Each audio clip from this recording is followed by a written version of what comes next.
Hello, everyone. Catchy1383 with Catchy Gaming. And I recently finished Metroid Prime 4, and I made a rant about how bad the game was. It was just that, a rant with no structure of any kind. It was just me listing off things I found wrong with the game, and there are a few I did miss. I did make a comparison to Metroid Other M due to some surface similarities. It had been some time since I last played it, so I found a cheap copy off of eBay, and a few days after I beat Metroid Prime 4, I set out to torture myself again. Matt McMuscles has a video on Metroid Other M in his What Happened series, but I kind of feel like he missed a few details, but I'm not all that sure. While I was waiting for Other M to arrive, I played Super Metroid because I wanted some of the footage from the game. And I used a video walkthrough from Video Games 101. I did not hit the sub 3 hour mark, which is weird because I did a 2 hour and 4 minute run like a decade ago. I mean, that's neither here or there. But during part of the video, a fact was given. One of the original creators, Yoshiro Sakamoto, made Metroid Fusion in order to maintain some involvement with the series, especially after Retro Studios went behind his back to make the first Metroid Prime game. And when Retro had a break in the Prime series, he made his move and made Metroid Other M.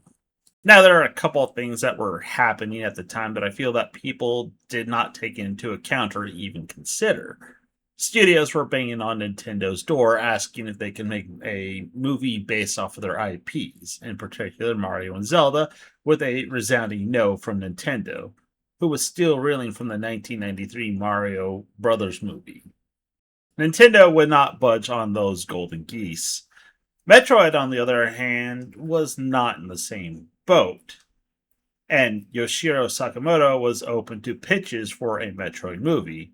At one point, the rights were sold, with the writers asking Nintendo questions about Samus's past, motivations, and all that other fun jazz. And Nintendo not having any real answers because they didn't exist. They were never ever considered because it's a video game. In the end, due to a lack of support from Nintendo, amongst other reasons, I'm sure, the rights were reverted back to Nintendo and a movie was never made. John Woo also made a pitch to make a Metroid movie, but the rights for the movie were never sold. In large part due to the budget projected to make the movie. And of all things, the Catwoman movie. Yes, the one from 2004 starring Halle Berry. And its complete and utter failure at the box office. I mean, the logic behind the Catwoman movie being linked to it is a bit odd to me. It feels like some lines of logic were uh, not really well thought out. I cannot help but think some lines of logic were discarded and others that make no sense were adopted. Never mind, the plot to Catwoman was absolute trash, and her costume screams 2000s edginess in what I can only think of derelict. Seemingly without taking any of that into account, they decided that the problem with Catwoman was that it starred a female protagonist, and thus they made some kind of conclusion that because it was a female protagonist, the Metroid movie would not do well. I honestly think that's a huge leap in logic, but that's just me. But I can't help but think that being asked questions about Samus sparked some thoughts about Samus's origins and character that turned into this game. Or at the very least, influenced some of the decisions made for this game. Now let's get into the game itself. It was made by Team Ninja, the same people behind the Ninja Gaiden series at the time. And it was made using a very heavily modified version of the same engine that they used to make the Ninja Gaiden series. And actually, you can kind of tell just a little bit that, yeah, there are some similarities between the two. So let's talk about the game and how it controls. They didn't go with the good old nunchuck attachment here at all. Nope. Didn't go with the Wii's NES, sorry, Super NES kind of controller that they had. Hell, they didn't even go with the Pro controller. Nope, they just use good old-fashioned Wiimote. So let me get some distance here in order for it to work properly. Say hello to Trinity. Hello, Trinity. Alright. So, have to get some distance, and apparently I have to deal with the Calico. Let me deal with this situation. There we go. Right. Alright. So here you go. You have your Wiimote here. You hold it like an NES controller. Left, right, the usual things. Nothing special about that. You hit one to fire, two to jump. Nothing special about that in any capacity.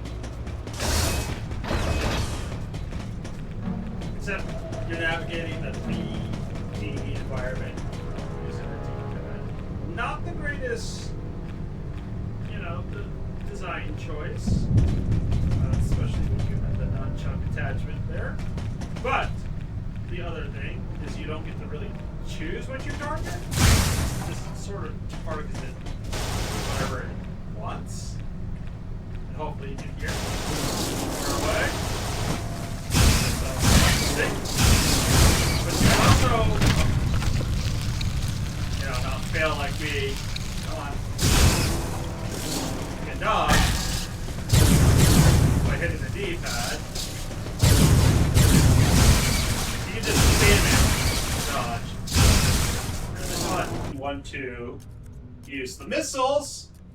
You gotta take your Wiimote, point it at the screen, lock on using the B button. Yep.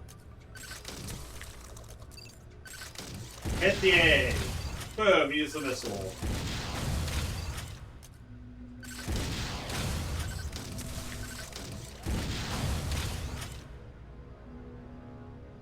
Now, if you want to get more missiles because there are no item drops, no health pickups at all in this game, you hold the Wiimote like this, hold the A button, and you recharge your missiles. It's also how you can refill some of your energy, depending on if you have the items that cause you to refill your energy. I have up to 3 tanks right now, but you start off with 1. Now, the other thing you can do is you just hit the A button here, turn to the morph ball. You can jump with it. Yep, and that's the control scheme in a nutshell. Now that I probably thoroughly embarrassed myself by including that footage, and I had to sort of project my voice so it sounded a bit funky, but I'm going to roll with it. I am going to use that take. Probably better that I don't, but I'm going to.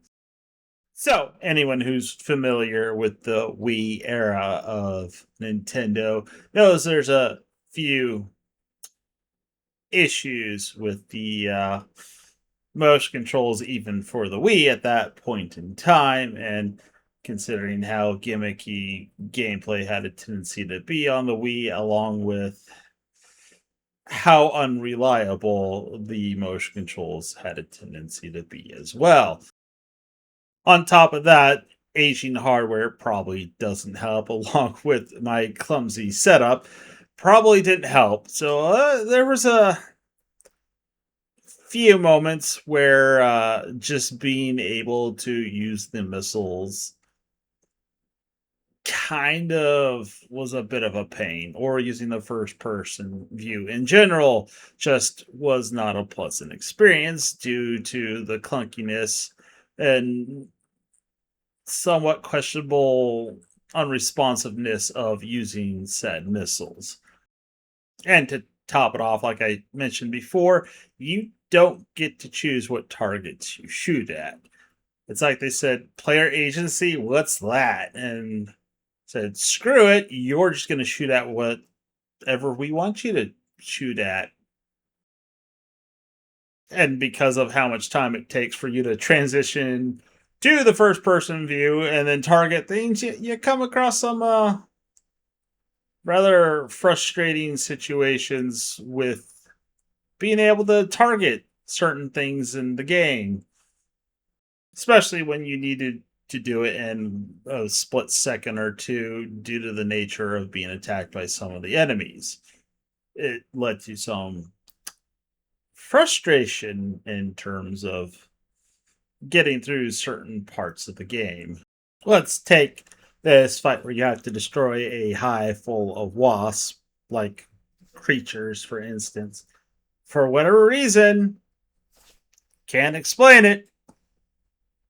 I did not change the distance. I was sitting away from the monitor, but every time I pointed at the screen, it just would not register that I was pointing at the screen at all or any movement. And Samus would point in a totally and completely different direction, making it so I couldn't kill all these bugs and destroy the nest.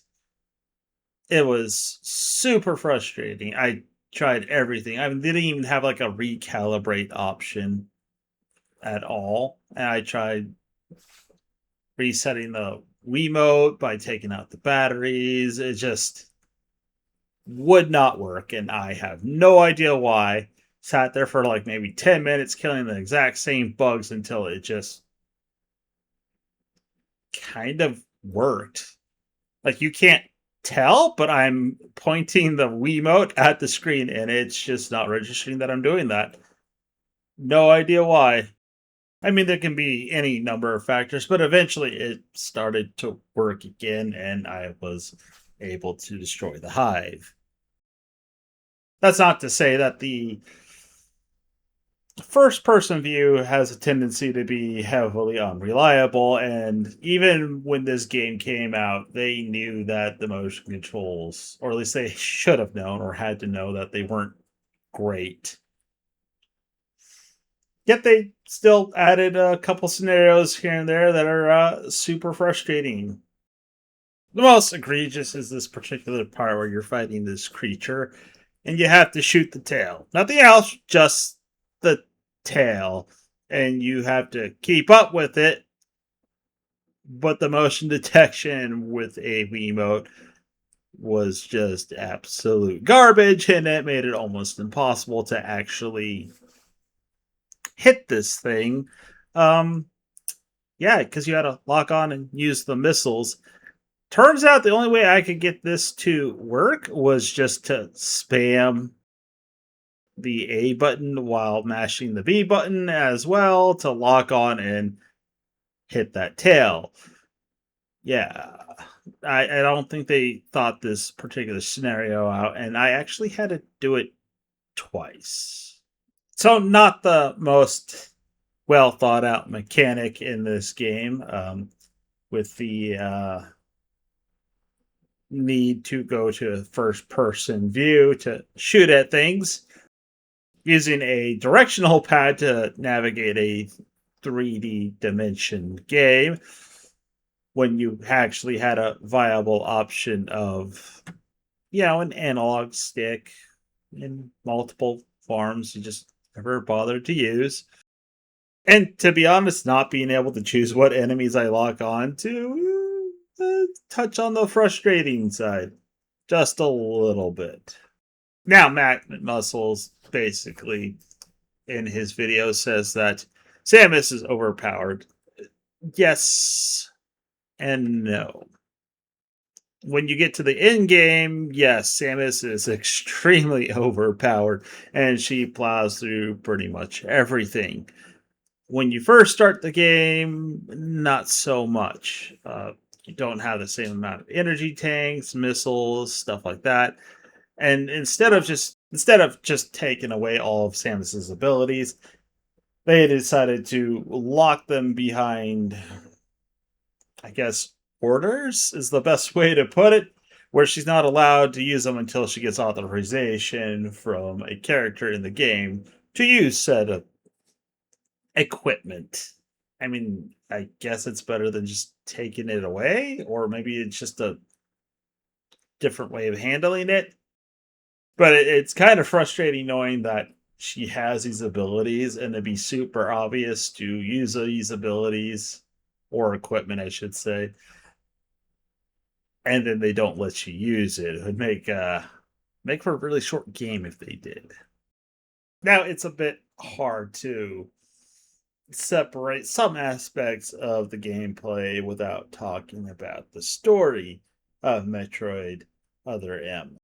Like I said, some of the equipment that you get to use is linked to the story, which I guess I'll just cover right now.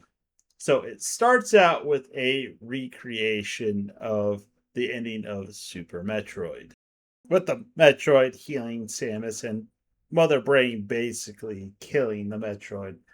You're going to hear the word the baby or baby just a lot in this first cutscene, and you cannot skip it. Baby, the baby, the baby, the baby, the baby, the baby, babies cry, the baby. So I kind of skipped a little bit there, pointing out all the babies. But this game takes place between Super Metroid and Metroid Fusion. And after Samus receives a distress call called Baby's Cry, she heads to this giant ship she calls a bottle ship. It's more like a giant space station than a ship, but that's where the game takes place. It's on this gigantic ship. And the first bit of gameplay outside of tutorial land is this whole entire thing where they force you to go into first person view and you get to search for whatever they want you to look at. There's no hint, and the areas are pretty small. Sometimes it's really obvious what you need to scan. Other times, not so much. There's maybe one or two. I'm like, what am I supposed to scan? And I end up having to look it up because of how obscure it is, and mainly due to how they set the whole entire thing up. All right, after scanning and finding out that yes, the Federation is here at the bottle ship, Samus then runs down this empty corridor. And you actually get this kind of cool first person sort of cutscene here before she encounters the Federation's troops. And you get introduced to probably the only character outside of Samus that really matters. Well, let's say two characters. This is Anthony, big, tall, black sergeant, stereotype kind of guy, wielding a big gun. And he calls Samus Princess, and he's the only one who does. But Admiral Adam, who later becomes the AI in Samus's ship and Metroid Fusion, is also there. Now, this is important because he considers her an outsider, even though at one point she was part of the Galactic Federation but left to become a bounty hunter. They still really haven't explained the whole bounty hunting thing in Metroid, like, at all. Like, does she actually hunt down bounties? Do they hire her? They really haven't explained that, and it's been pretty much explained that they call her a bounty hunter because they thought it sounded cool, but they stuck with it like 30 years later. Well, more than that at this point. But because Samus is now considered an outsider, Adam says Samus can stay, but she has to follow his orders, which includes limiting the functionality of her armor, so you can't use things like the missiles or the bombs until he authorizes them. And this is how they keep you from acquiring new abilities. Well, sort of. There's a couple here or there that you do acquire from killing various enemies along the way, but for the most part, you have to wait for Adam there to give you the okay to use them, and it's kind of frustrating because it feels like he should have okayed some of these right off the bat because it would have made the game so much easier if he did. I mean, they did it because otherwise there wouldn't be a game. But at times, some of them just don't make any sense why he has restricted them. So let's go with what I think is the most egregious example in the game. You have to go through an area with a lot of lava. So what would you do? Use the Varia suit. When you go in there, you can't use the Varia suit. You have to traverse this whole entire area, and then you have to get to a boss in order to use the Varia suit. I mean, it makes zero sense that she has to wait for approval just to use that function. I mean, Adam's just a dick in this case. So, anyways, let's get back to the portion of the story here. You then get this long, melodramatic cutscene with Samus just absolutely going on and on, talking about her feelings and things that she didn't particularly care about the Galactic Federation. And again, it comes off as whiny and pretentious. So, we're going to skip ahead a little bit here after defeating a boss where the Federation troops get their own little freeze guns. And goddamn, these things are powerful. Like, later on in the game, they can one-shot Samus in the back and cause her suit to disappear. Mother Brain had to use a concentrated beam of rainbow energy to down Samus. So after using the freeze guns, even though Samus has her own, but she's not authorized to use it because reasons, you get another cutscene. Like, 10 minutes after the last really long, pretentious cutscene. And this one is just kind of on the cringe side, like exceptionally so, because Adam's like any rejections lady, and he's talking specifically to Samus, and every time in some form of defiance, she gives a thumbs down. And she's supposed to give a thumbs up because everybody agrees with it. It's dumb, but she's like, yeah, thumbs down, even though she understands, and he just moves on with it, even though he's the admiral. And yeah, I don't know. It's just bad. And the weird thing is, during this whole entire speech, she was complaining about being treated like a child, and then literally 2 minutes later in the same cutscene, she's like, I was acting like a child. Time I felt surrounded by people who treated me like a child. I was a child. Always with something to prove. So the worst part is that it wasn't said in a, I don't know, I guess in a way that would be self-reflective of her behavior at that point in time. The realization that she's being treated like a child is because she was acting like a child. And the worst part is it just keeps continuing after this for a few more minutes. And the weird thing that kind of confuses me is she says Adam is her surrogate father, but she was raised by the Chozo. So I'm super confused by this whole entire thing. After that whole entire thing, you finally get a roll call of what Federation troops are part of this team. And you actually really don't interact with them all that much. And there's a reason for that. But it kind of felt like they're going to be a little bit more important to the plot than they actually are. I mean, their voice acting, the delivery is a bit odd, maybe is the best way to put it. But they're far from annoying, unlike Metroid Prime 4. Except for maybe Anthony. I don't know. His deliveries It just always sounds off and kind of weird to me whenever he speaks, but he is the Federation troop next to Adam who gets the most lines in the game. So after that whole entire thing, he sends each of the various soldiers off to different parts of the station, and I kind of have to wonder how they got to where they were because you get to go to the same places, and yeah, they face some weird obstacles that I don't know how they got through it because Samus had to use abilities that they don't have to get through. But yeah. Also, he sends them off one by one, which raises my eyebrows just a little bit. I mean that's how horror movies start off.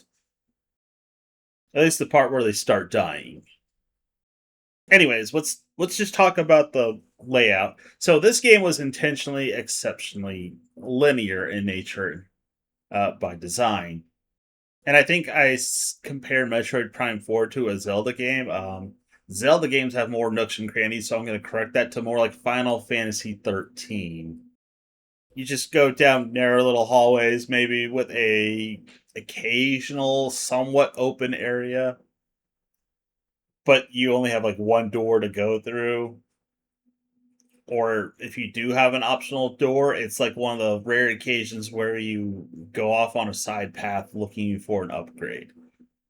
On top of that, when you kill all the enemies, a little dot appears on the map indicating where the item is. And that's where you go around, use the little pointer, see what you can find, see what you need to and use in order to get to said item.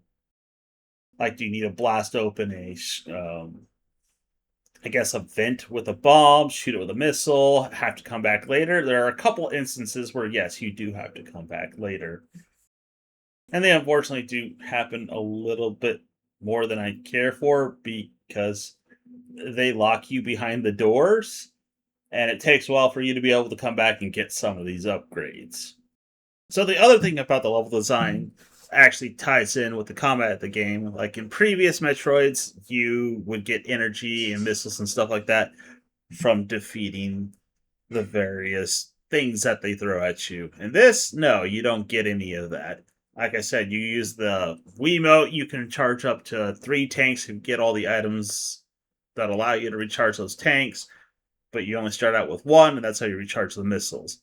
So you have that option, but the only other thing you can really do is you go from save station to save station in order to regain your health and replenish items if you didn't bother doing that using the A button.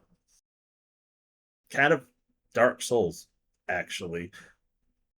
A lot of what happens is you just hope you don't suck enough at the game in order to make it to the next save station. Or you get lucky, you get an opening, and you refill at least one container of energy so that you don't die and have to do the whole entire section over. So I skipped a little bit of part there where you found a room with a dead scientist in it. You had to scan his body, but you come to this little jungle area, and she can sense that she's being watched, and you can see like the leaf moving and stuff like that. You get this little white feathered fluffy thing.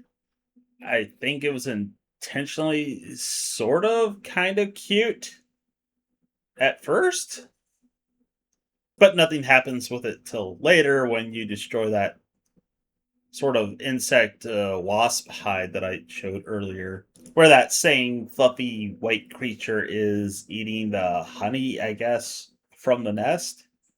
And you can see that it's quite not so cute anymore. Now, there's another thing I want to point out, which I found to be a similarity between Other M. Well, actually, there's a couple things. Other M and Metroid Prime 4, yes, you have the abilities that are locked behind basic linear progression. But you do come across some very spongy enemies in the game that take actually several minutes to finish off, and it just stretches out to a point where you are just done with the fight before the fight's over and you just want it to stop. But they keep throwing these enemies at you. Unlike Metroid Prime 4, they had the wherewithal to make the enemies only spawn once. You still have to deal with the smaller enemies that are easily killed and dispatched, so they're not that much of an annoyance versus in Metroid Prime 4, where everything's a sponge in that game. Well, almost everything. All right, getting back to the parts of the story we want to cover, you come across this facility that looks like it's out in the middle of a plain. And after gaining entry, you can see that the facility's beat up and damaged from some kind of obvious conflict. And Samus meets up with the rest of the Federation troops, and actually, in hindsight, they just played their hand on a certain plot element here that I didn't realize till just now, actually, while going through my footage again.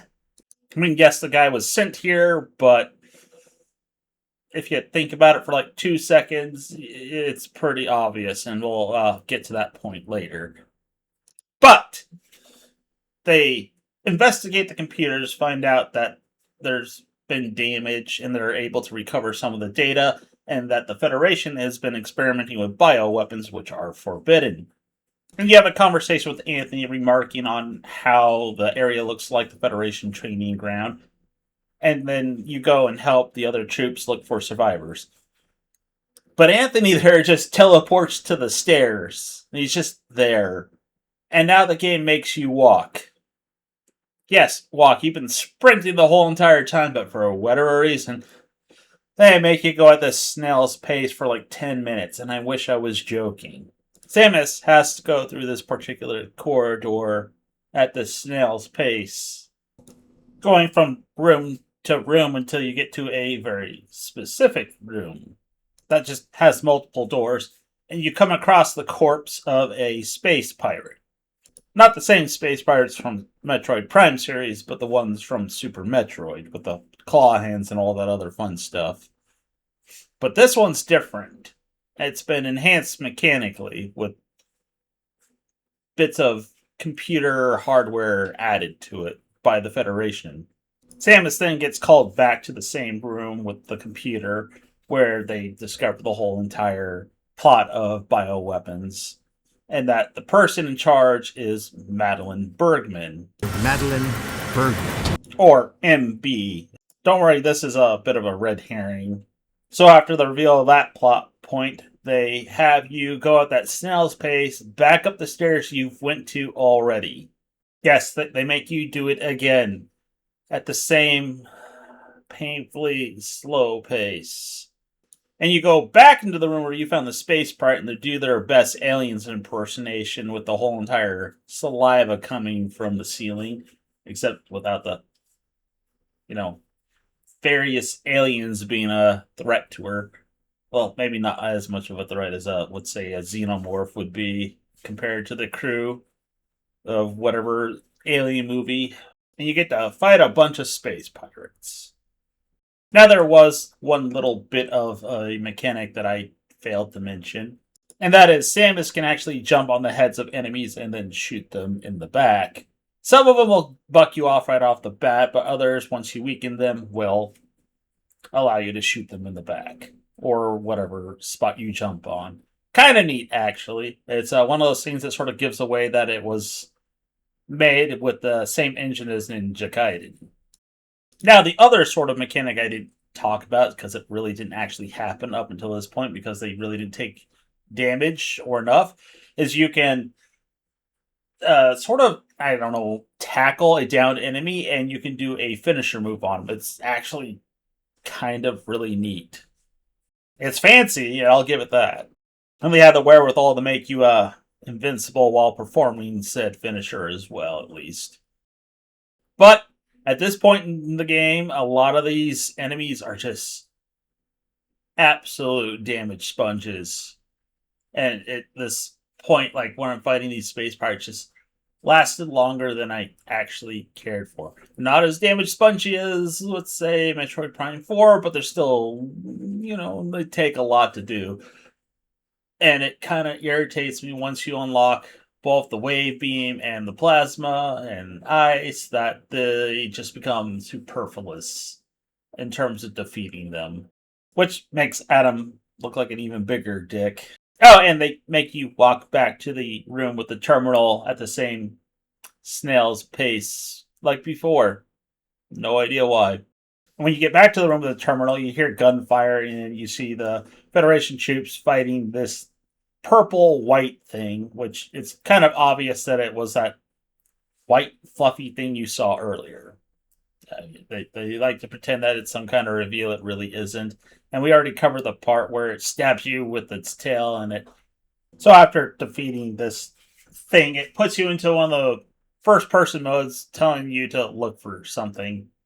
And unfortunately, usually they face you in the direction that you actually need to look in order to find what they want you to search for. No, this one they put behind you, and I had to actually look this one up because I wasn't sure what I was supposed to be looking for. So you have to scan the green liquid, but you can't just scan any part of it. You have to scan the big, huge puddle, which I only slightly passed over it, but because reasons it didn't count it. Now this like little cutscene is actually kind of gnarly. The little white fluffy thing splits open and you can see its insides. It's like, oh, a little bit more gruesome than you'd probably expect for a Metroid game.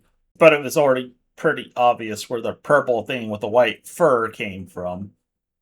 Now, how it got so big so fast, that's a different story altogether. So Adam tells Samus to go after it, and it goes into a sector filled with lava, which I already covered when Adam would not let you use the Varia suit until you got to a boss.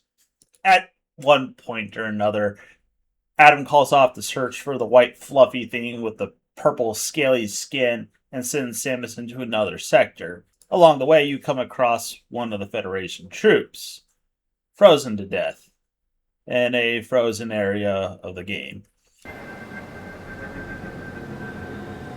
Maurice.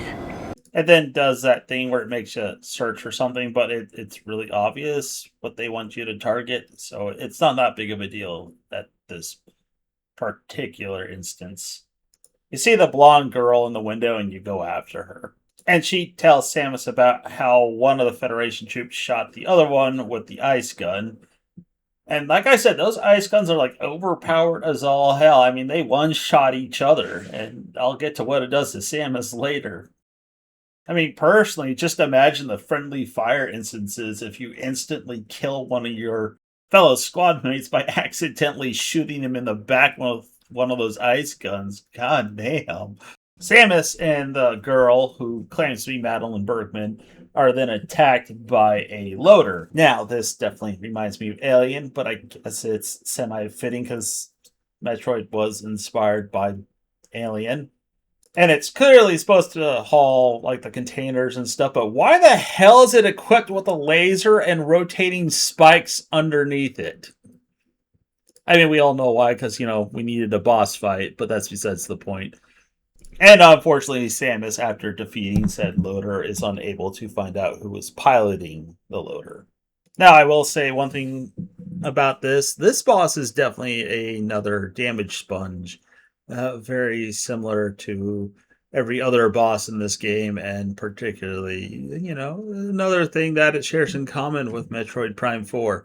After that boss battle, you get another sappy cutscene, and another one of the Federation troops dies.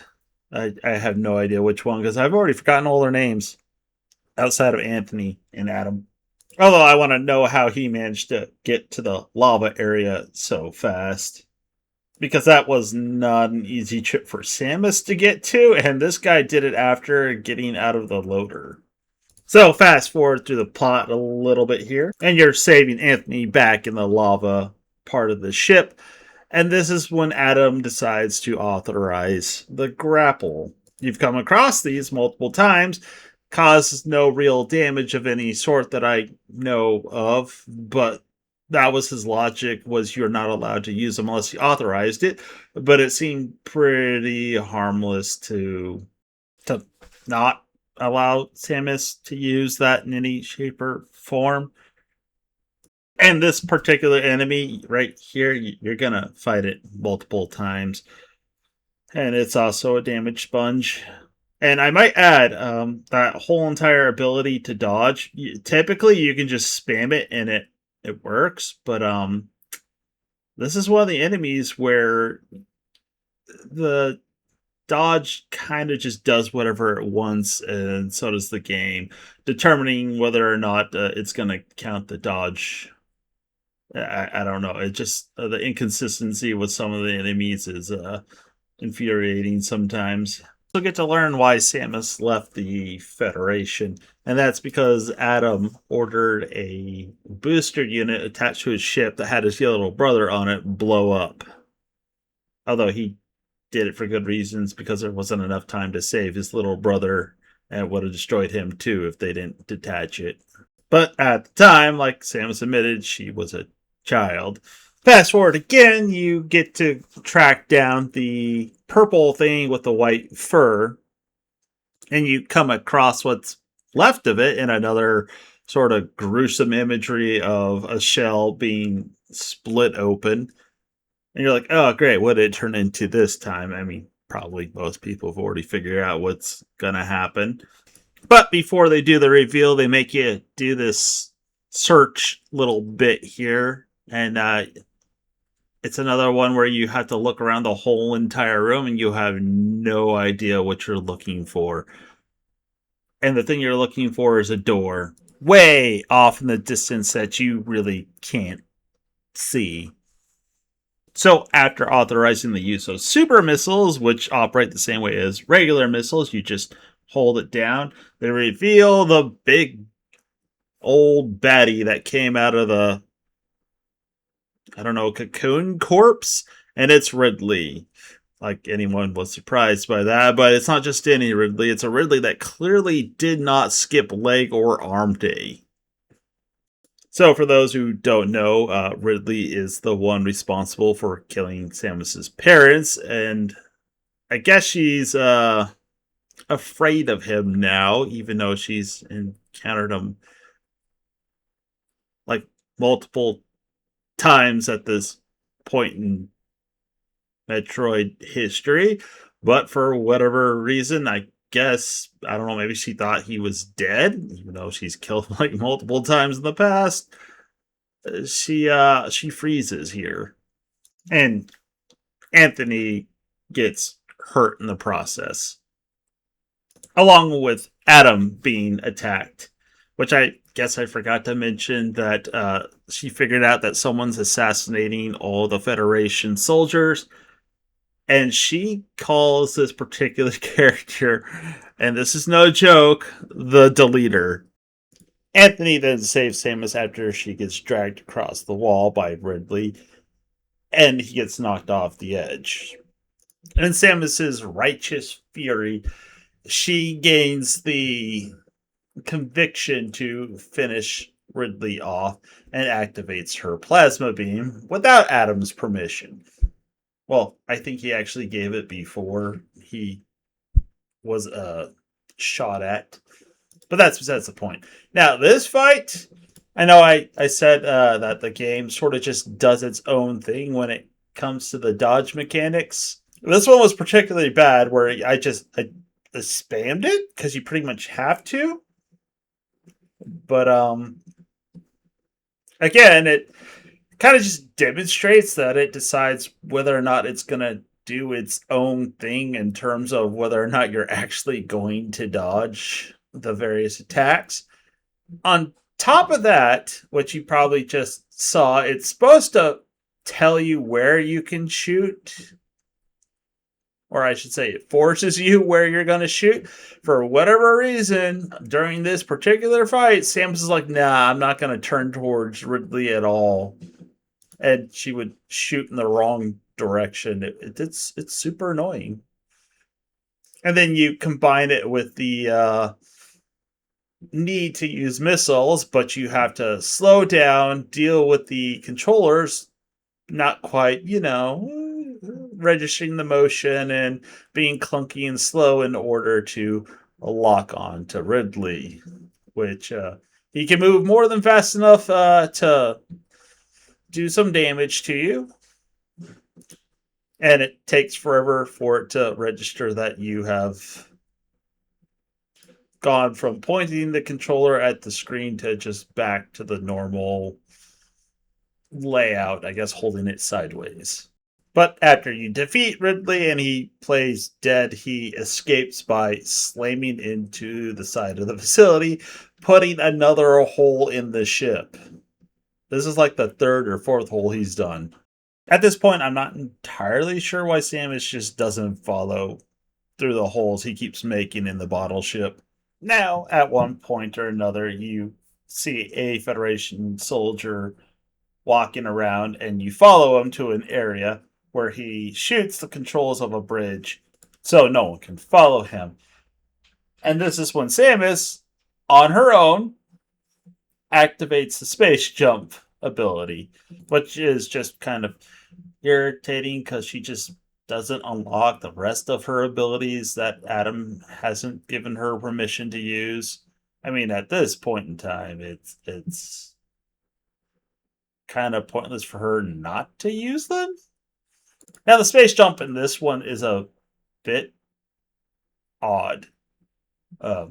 You can't climb with it. You could only stay on the same plane, more or less, on a horizontal, but you have to get the timing right. Otherwise, you'll just fall down like a rock. But this ability pretty much makes almost all the enemies in the game superfluous. You'll just plow through pretty much everything with the space jump. Anyways, you meet up with the girl claiming to be Madeline Bergman, and she says that the whole entire thing was Adam's doing. And this is just another obvious red herring here. You then get to see the feet of the leader coming to claim his next victim with a gunshot ringing off. And again, I don't know why. Like, I've been recording this game for days, or at least I did for days, and I don't know why, but the frame rate just turned to absolute slideshow quality for some odd reason. Like, smooth as butter. But for whatever reason, when I was recording this particular part, looked fine on the screen, but turns out it didn't record that way. Not entirely sure why. I felt the need to explain that, and unfortunately, it was during a more or less key part of the plot. So you also learn that the Federation, this rogue sort of branch, has been cloning Metroids using the DNA they got from Samus's suit from, well, she keeps calling it the baby. It was far from a baby at that point after it exploded and rained its little bits all over Samus. And she's off to the part of the bottle ship that is holding the Metroids in containment. Now you go through this bit of corridor where gravity is being manipulated, and there's an obvious solution, which they do have later, but they ignore it to make you go through this section without using the gravity suit because reasons. And along the way, you encounter this boss right here. Not only is it a damage sponge, but you have to fight this bastard not once, but twice. Once on the way there and once on the way back.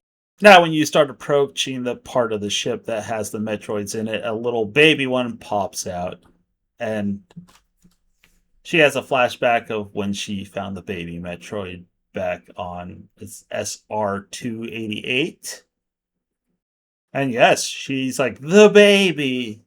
Unlike then, she actually is about to shoot it, and she gets shot in the back by one of the ice guns. Like I said, these things are so overpowered that it takes her out in one shot. It doesn't kill her, but it makes her suit, I don't know, dissipate? Whatever it would be. D-res? No, that's Charm. You don't want to mention that movie. But the whole entire logic behind it doesn't make sense because it almost gets her killed. Because it's Adam who shoots her in the back. particularly a dangerous scenario with a life force stealing alien with multiple teeth about to munch on her face.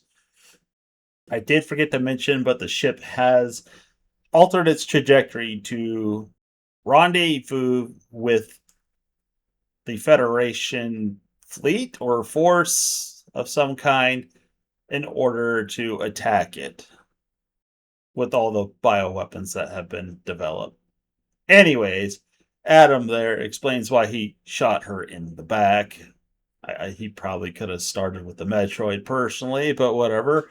It's to stop her from going into the part of the facility, or I should say the ship, that has the Metroids in it. These Metroids have been altered to be resistant to cold, which is one of their weaknesses.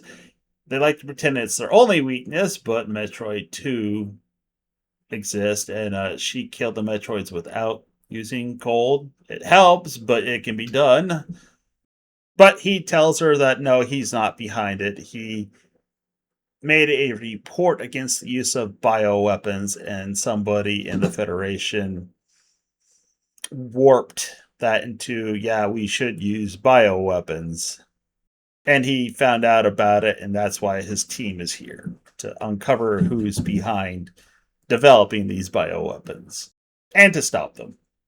But he wants Samus to go after Ridley because he can't fight them, but he goes after the Metroids who are resistant to cold, but I guess it's okay because he has projectile weapons. And he activates some mechanism that causes the part of the ship with the Metroids in it to detach and explode, killing all the Metroids. Well, sort of. So after a very melodramatic scene where the door is closed behind Adam and the facility starts to detach and Samus has to get out of there, you finally get access to the gravity suit feature. While running away from a collapsing hallway and to keep you from, being sucked out into space. Like not activating when it would have been really useful. After the section of the ship explodes with the Metroids killing them and Adam, you head off to find the last survivor and to kill Ridley. You go to a hallway that clearly shows signs of a struggle, and you find Ridley already dead. I mean, there was a cutscene showing him sort of panting and breathing, and then something coming towards him. But yes, he shows signs of having his life drained from his body. So after finding Ridley's body, you go into this big old room where you find one of the last survivors. And I might add, you go down a lot of narrow hallways, which is going to raise some questions. Anyways, you come across the last survivor that has been detected. And she's trapped in a room, and she's very scared for very good reasons. Although this cutscene makes me wonder if she opened these doors and released what's behind them, which then also raises even more questions. Because when Samus goes through those big old doors, you get to fight a Metroid. Not just any Metroid. It's a Queen Metroid. And I might add, this scene is rather reminiscent of the Aliens movie to some degree. But considering the absolute size of this thing, I kind of have to wonder how it got down the hallway to kill Ridley, because these rooms do not connect. Anyways, it starts releasing literal Metroids. And damn, these things are super annoying to kill. And you have to kill them fast. And they aren't killed by like the screw attack or anything like that. You actually have to freeze them. I mean, yes, in Super Metroid, that was the best way to do it. It wasn't the only way to do it, but this game pretty much said, screw that, we're going to make you freeze them to death in order to kill them. And then you have to shoot them with missiles, and we're going to keep popping them out, and we're going to keep having them attack with the unreliability of aiming the missiles due to the motion controls. if you don't act fast, this part of the game is not the easiest. But I will say one thing: there are officially more Metroids in Other M than there are in Metroid Prime 4. And you actually get to fight them. So after killing all the little Metroids and doing some damage to the bigger Queen Metroid, you get to go inside of it and do what you did in Metroid 2 and blow it up from the inside with a super bomb, which they finally allow you to use after all this time, even though Adam's gone and you don't need his authorization anymore. You can't get it, so you might as well just activate it, but they don't until this point in time because reasons. So this woman comes out of the room and identifies herself as Madeline Bergman, and that the young girl that she ran into earlier is not her, but this is where it gets convoluted. So they wanted to find a way to use bioweapons and control it. So they model it after Mother Brain, who used her psychic abilities to control the space pirates. At first, they used AI to do this, which is raising some questions how they gave artificial intelligence psychic abilities. But yes, that has been established lore.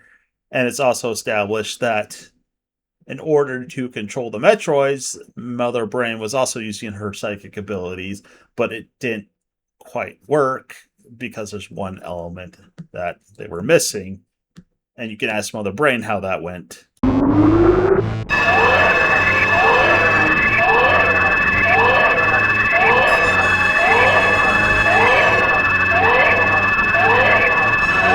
Because of the baby Metroid bonding with Samus and overriding Mother Brain's psychic abilities to control it, they decided they needed a physical presence as well, so the baby Metroids would bond with the AI. So they gave her an android body, and they made their typical sci-fi mistake of let's give the android superhuman strength. Come on, people, at this point in time, there's been enough science fiction to be like, yeah, maybe we shouldn't make them out of the most durable material and give them super strength just in case they turn on us. So the AI, designated as MB or Mother Brain, thus the other M part, went insane and caused all the creatures and the mechanized space pirates to kill almost everybody in the ship. It's at this point that more Federation troops show up and they freeze MB. And then they try and take Madeline Bergman prisoner, as well as maybe even Samus to some degree. But she's frozen, but easily breaks free of the freezing gun, which typically just absolutely killed anything outside of Samus in one shot. So, god damn, they more than made her super strength and powerful with this body in particular. And I don't know why, but they have her toss her gun. And it makes zero sense to me whatsoever. I mean, maybe she needed to do that to do her psychic thing. I don't know. Anyways, it results in these bug things hatching or coming out of their shells along the walls and starting a fight. It's pretty much just like cutscene. This whole entire thing just a cutscene. Yes, at some point you actually start fighting, and it turns into more of an interactive cutscene at that point. So what you have to do is you have to fight off these bug things, and then you have to point your gun at MB there, and that's how you beat this scenario. So once you target her, Madeline Bergman there goes, no!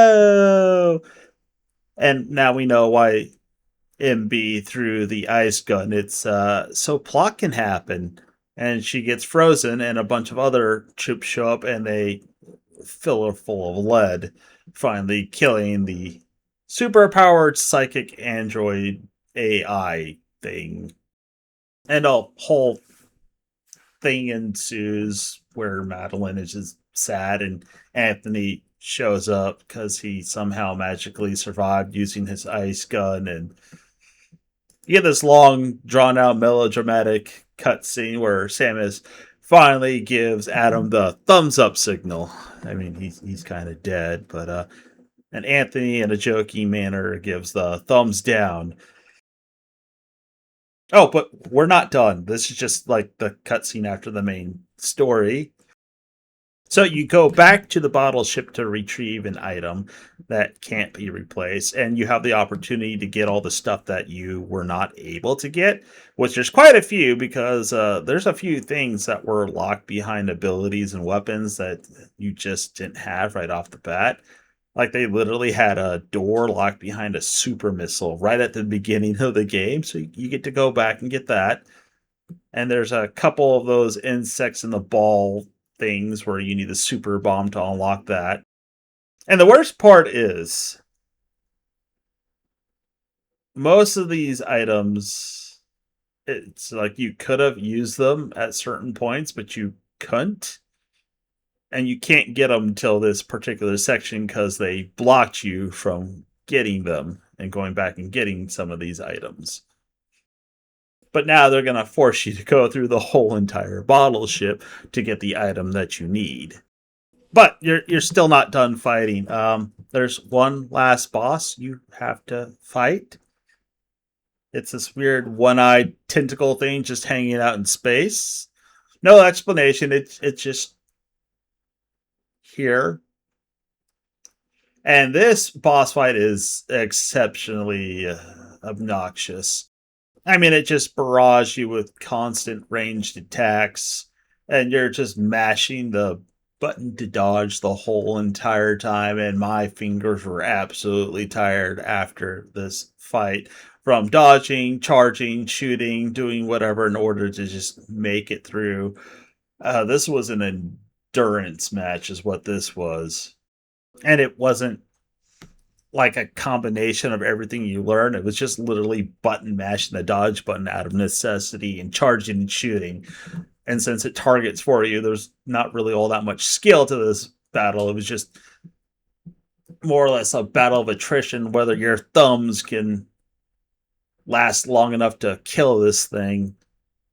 And sort of like pour salt onto the wound.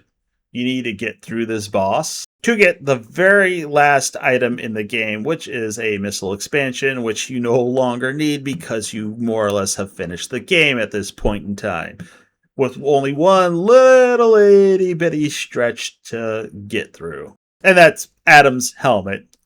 She came all this way for Adam's goddamn helmet.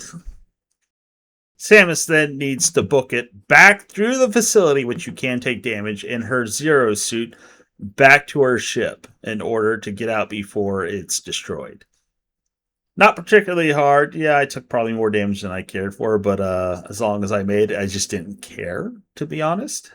And also in a similar fashion, it doesn't care what your time is, it cares what your completion of collection rate is. And I did the 100%, so yay! Unfortunately, it doesn't do anything for you. Oh. So overall, the game is not the worst thing out there. It's not great. A lot of the cutscenes run on for a little too long or are exceptionally melodramatic and whiny. And a touch too pretentious. I mean, gameplay's not the worst. You can tell that it was made using the Ninja Gaiden engine, which I mentioned before. It looks smooth. It just, the whole entire idea of just using the Wiimote instead of the Wiimote with a nunchuck, or even using the Pro Controller or any controller in conjunction with the game, just doesn't make any sense. And it slows down the gameplay, especially when you have to use missiles.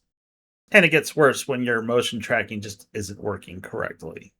And then there's not being able to select certain targets. There's some I'd rather select because they're closer, but for whatever reason, it decides that shooting something farther back is more prudent than shooting the thing that's directly in front of me. And in some cases, Samus doesn't even shoot in the direction of the enemies, and you have no control over that. Then, let's face it, there are a lot of aspects of this game that are very much in common with Metroid Prime 4. The very linear hallway feel of the level design.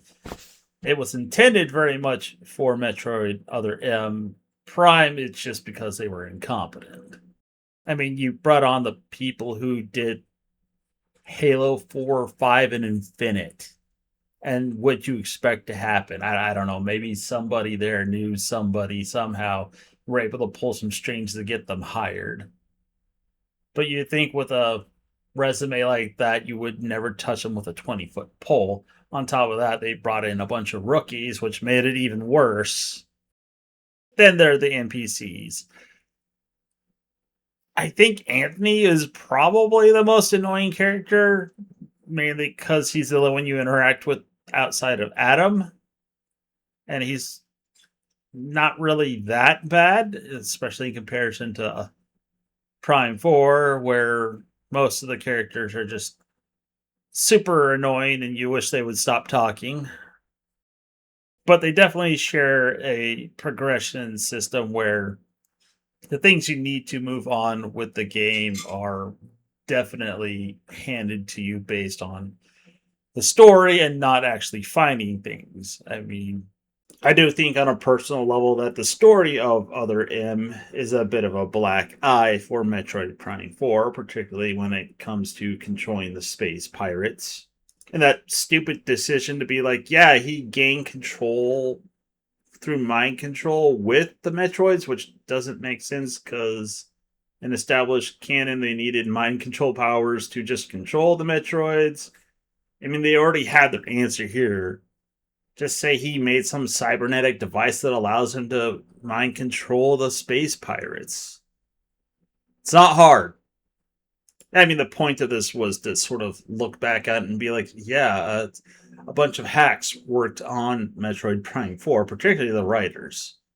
And locking the items behind progression, it's just astounding that they learned nothing from Other M whatsoever. Not entirely the same between the two games, mainly because Other M locked it behind scenarios in the main story, while Prime locked it behind their bullet sponge bosses, which is just super annoying. I'm not going to give this game a thumbs up or a thumbs down. I'm just going to channel my inner angry nerd and give it the middle finger. Anyways, if you made it this far, thanks for watching. Have a good one.